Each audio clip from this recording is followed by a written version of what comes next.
episode of the Cheap Champ Podcast. I am your host, Malcolm Hall. You know, I gotta talk like I got veneers, you know, people with big ass teeth and shit. This is episode, we gonna count and figure that out later. James add that in. And we are still at the show that nobody showed up to. We gonna keep it funky with you.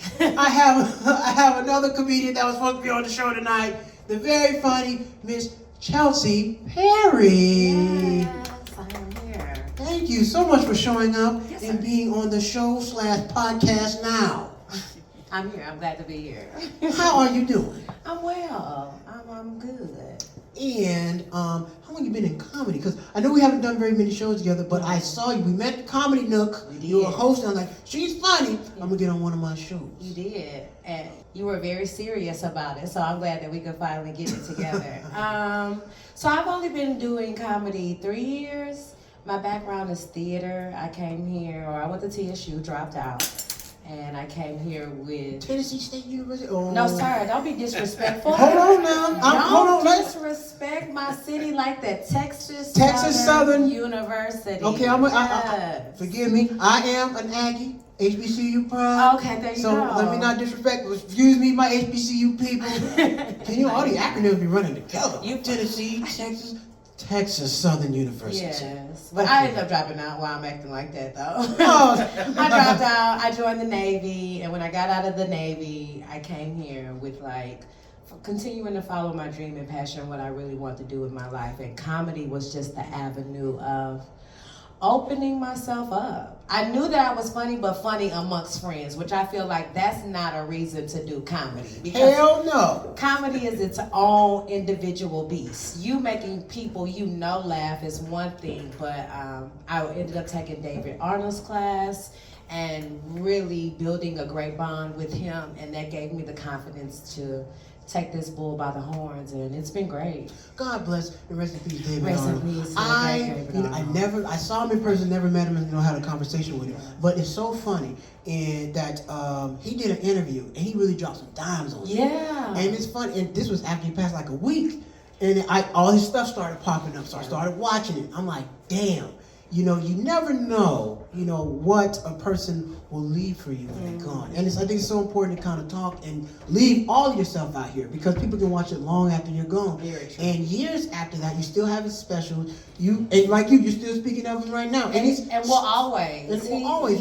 alive and well. And he was one of the only guys out here with a comedy class, because I don't know too many people with an actual class. Oh, I know tons with classes, but I don't think they're all good. I've only heard about his, so I let you know how good it was. It was really good. Well, that's awesome, and that inspires you to, from there you started getting on the stages from there, or did you already were already in comedy and then I already was in comedy, met actually Ambria, because understanding structure and things like that really, I feel like, separate you from someone who could just make you laugh. There are some people who just have big, bold personalities and they can make you laugh, and that's cool and that's great.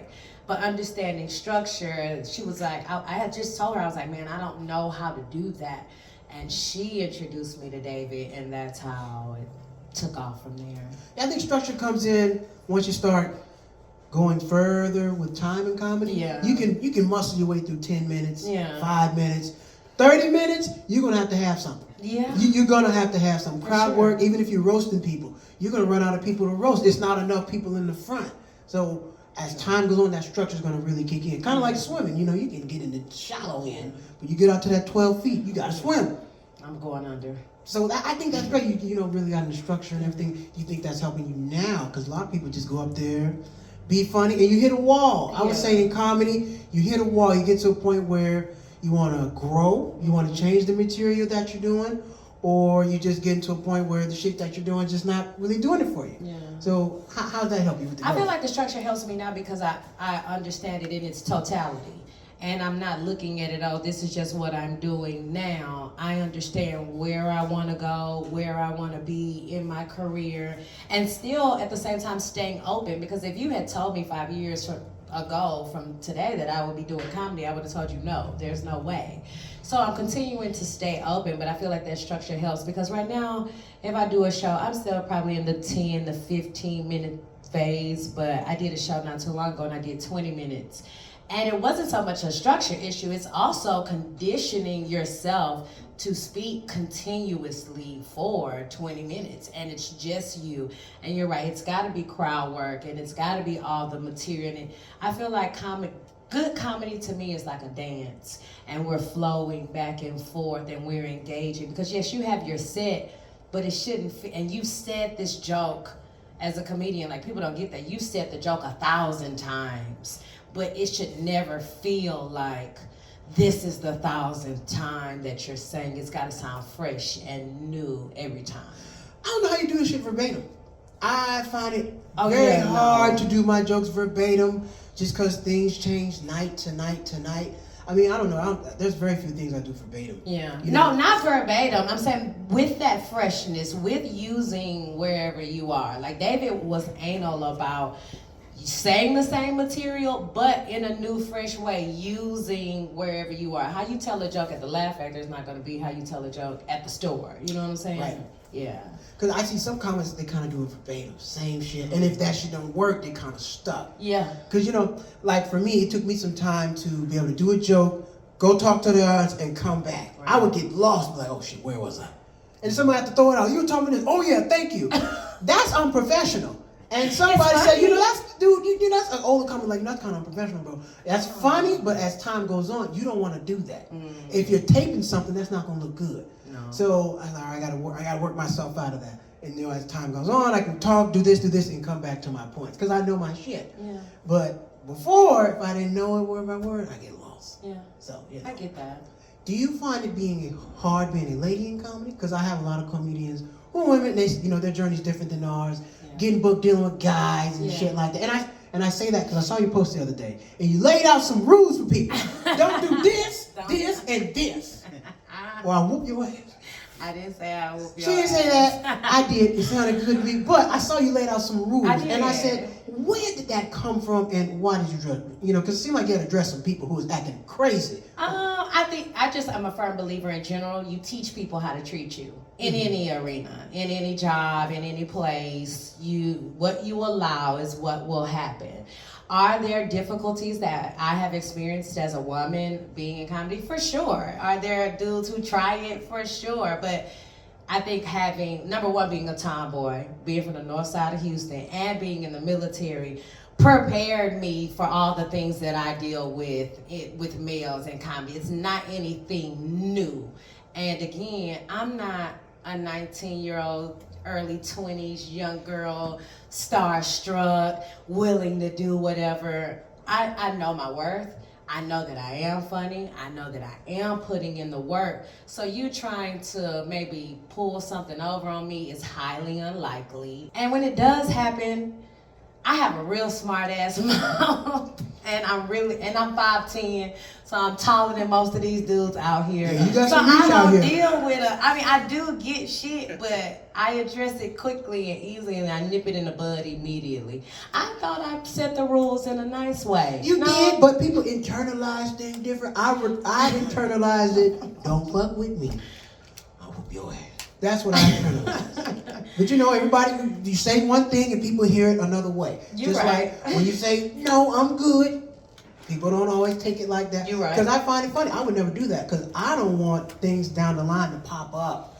Oh, Malcolm did this, that, and the fifth, and now I got $100,000 on the table and I'm going to lose that money. Yeah. So I don't play with nobody like that. Because it's going to cost you too much money and it's not worth it. Because as you know nowadays, it's not what you did, it's what they said. True. And then your name ought to mean something too. I was brought up that way where my name is on the line. So, and not to say, oh, I'm a perfect person or I don't make mistakes or I don't cuss people out, because I will. People deserve it. Most times. Yeah, I think most times I've ever cussed somebody out, they for sure deserved it. But I just want my name to be associated with greatness and laughter, not a whole bunch of bullshit. So, and I think that should be the same for men too. If you see someone that you like, for sure you really want to, you can approach her. But doing anything wild or crazy, it's like, who are you as a man?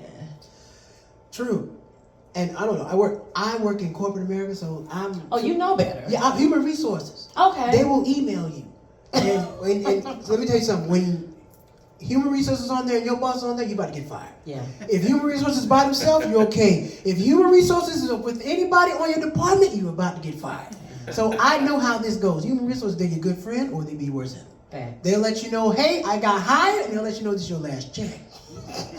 So I know how things go, because even when I get things going, I have a tour and all that, we're going to have a human resources department. You should. I am, because I need to know what shit's going on. I can't let stuff go out in the news that can cost me. I can't have that. Smart man. I can't have that, because I know how it is, and I've seen how women can be treated and shit like that, and I don't really like that. Women be doing wild shit too, though. I feel like that's never addressed. And you're going home too. Yeah. I'll fire anybody. I don't give a fuck. Everybody gotta go. Now look, I will send you home with a nice 7-inch package. There you go. So I will send you, and I will pay your next month's health care. I'm a very nice person. So nice. But that's it. Okay. Now, you're from Houston. Born and raised. Born and raised. And you're a foodie. Yes, I am. What's your favorite food? What's your favorite food spot in LA? Oh, that doesn't exist. You don't have one. I mean, listen, the food here, when you're from the South and you've traveled. I'm from Florida. I know what you're talking about. Los Angeles is just not that city for food. I do love Stevie's on Pico. Shout out to them. They're really good. Oh, I do like Grill Fresh, which is a black-owned place that has like really great salmon burritos and shrimp and grits. LA ain't got no food? I just gave you 2 places. So, But I mean, when we're talking about favorite food, that would be Creole food, and Los Angeles doesn't have. oh, okay. Now you gotta go to New Orleans for that. Yeah, There that's you not. go. No. You gotta read that for me. But I like Stevie's. I like Grill Fresh, and I cook a lot. I'm a foodie that cooks a lot. I cook at home. Now, I cook at home too. Yeah. Now, they took my oven away from me. My partner was his ass. Wait. You can't just say that and keep going. What you mean they took your So oven? I had an oven. So I don't understand. The city of Los Angeles said I can no longer have an oven based on the size of my plate. I don't know, whole thing. So now I had to reduce to an air fryer and 2 burner. I feel like a college student. But I was getting down in my place, so I know what you mean. I like to cook too. It don't bother you that air is cooking the food? No. That's not weird? No. Okay. Now, Maybe I seen yes. they're trying to get rid of gas stoves. That's going to be a problem. Oh, no. Hell no. That's not going to happen. They can't I get rid would of gas stove. revolt. You can't cook good food without a gas stove. Goddamn right. That's impossible to cook good food without a gas stove. Yeah, no. Where'd you read that at? I read it somewhere.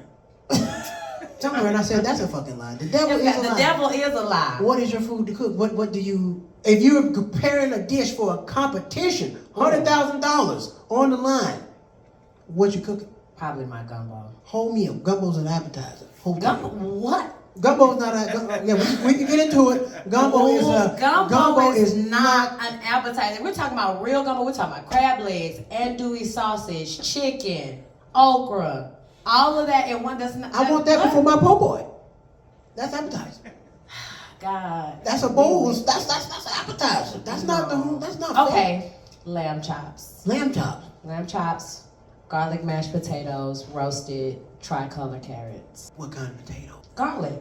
Oh. White potatoes, red potatoes. Purple potato. Purple mash. Oh! I fuck with you. There we go. I was looking for purple mash yesterday. Yes. I went to 3 places, can't find it. Yeah, it's very hard to find. Hey, she's a real foodie. Very You hard gotta to be a find. real foodie to know about purple mash. Purple It's mash really is not, good. everybody don't know about purple mash. I figured out purple mash while I was watching Netflix on the cooking show. Oh, okay, that's how I found about it. What's the show? Diners, Dives, and Dash, which is one of my faves. Guy Fieri. Guy Fieri. He has a good spot in Las Vegas. He has an amazing mac and cheeseburger. So listen, here's my issue with him. You know the app is $13.99, and then it charges you monthly $4.99. Oh no, I would not do that. That's bullshit. What do you mean the app? The app? So you know how he goes from city to city, state to state, doing all this. You can purchase the app for $13.99 and put wherever you are, and it will bring up all the restaurants he's been to. But in addition, no, we're not paying $13.99. $13.99. We're not $13.99 plus in addition $4.99 a month. No, I'm not doing that. No. So I just record the episodes and write Yeah, it that's down a on my bad book. deal. No, I'm not doing that. No, I'm not doing that. No. He hurting the people because I'm bringing these people business. Now I'm not paying $13.99. I'm not either. I recorded it and then wrote it down in my phone, so it's fine. Where can people find you on social media? You can find me on Instagram at 1, Chelcye, Chelcye. You can find me on, should I say Facebook? I feel like nobody's really on Facebook No. anymore. But it's Chelcye Perry. And that's it. I have a child. I don't have time to be on all. Oh, I am on TikTok. It's Chelcye on TikTok. But that's if you don't know where to find me, you're not looking. The shirt says it all. Cheap, not broke. You know what it is. And where can they find you doing comedy? They can find you the next shows, all that good stuff. They can find all that good stuff. Yeah, everything's definitely on my page. I post, I promote. It's on my story. My niche is actually, oh, you guys were talking about it, or can I reference that in Gardena? Yeah. Yeah, it's a smokehouse on the 30th. Okay. Yeah. All right. That's it.